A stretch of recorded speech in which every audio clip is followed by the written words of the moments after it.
Did you know that only 0.9% of our viewers have subscribed to this channel, while 99.1% haven't yet?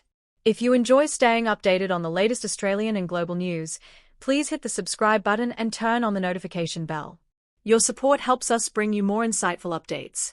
Now, let's dive into today's major story.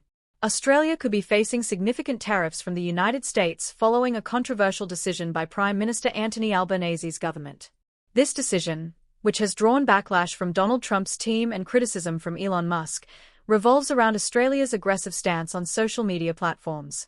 On Thursday, the Albanese government introduced groundbreaking legislation aimed at banning social media access for children under 16. The proposal has received widespread bipartisan support in Australia but is causing diplomatic concerns. If enacted, social media platforms such as TikTok, Facebook, Instagram, Reddit, X, formerly Twitter, and Snapchat would be required to enforce strict age verification measures. Failing to comply could result in fines of up to $50 million. The new law seeks to tackle issues like online safety and inappropriate content exposure, with Albanese likening the restrictions to age limits on alcohol consumption. He admitted that while some people may circumvent the system, the legislation establishes a necessary standard for internet safety. The eSafety Commissioner will oversee enforcement, and the law is set to take effect 12 months after being passed. However, this bold move could come at a cost, with concerns growing over its potential to disrupt Australia's trade relations with the United States. Prominent US officials and Australian diplomats are worried that the legislation could undermine Australia's chances of securing tariff exemptions from the US. In 2023, Australia exported $33 billion worth of goods to the United States, making the economic stakes significant. Critics argue that with Elon Musk, the owner of X, potentially playing a prominent role in Trump's administration, the legislation may provoke a retaliatory tariff strategy. Musk has publicly criticized the proposal, labeling it a covert method to control internet access for all Australians, not just children. The tariff concerns are heightened by Trump's close ties with influential tech figures, including Musk. Following his ban from mainstream social media platforms during his presidency, Trump launched his own platform, Truth Social, further cementing his interest in controlling tech narratives.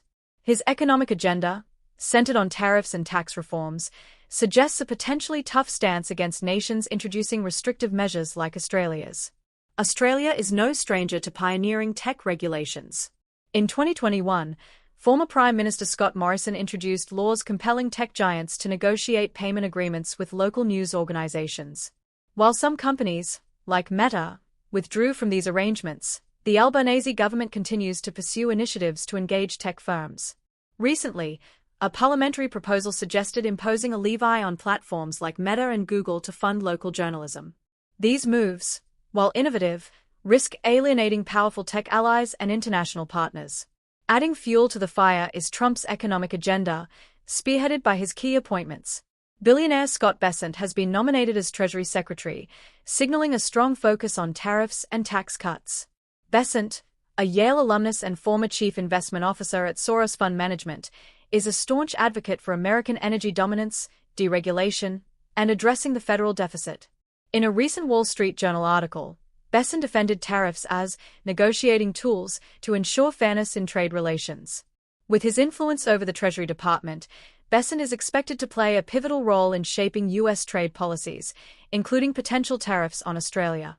Trump's other key appointment, Howard Lutnick, has been named Commerce Secretary. Known for his tough stance on China, Lutnick supports imposing a 60% tariff on Chinese goods and 10% on all other imports. These measures could have far-reaching consequences for global trade, including Australia. The introduction of Australia's social media ban legislation comes at a time when global trade tensions are already high. Experts warn that such policies could jeopardize Australia's trade partnerships, particularly with the US, which remains a vital market for Australian exports. As Australia continues to balance domestic safety concerns with international trade dynamics, the Albanese government faces a critical test. Can it maintain its progressive stance on tech regulation without alienating key allies? Thank you for watching Aussie Pulse. If you found this analysis insightful, don't forget to subscribe and click the notification bell so you never miss an update. Let us know your thoughts in the comments below. Stay tuned for more updates, and we'll see you next time.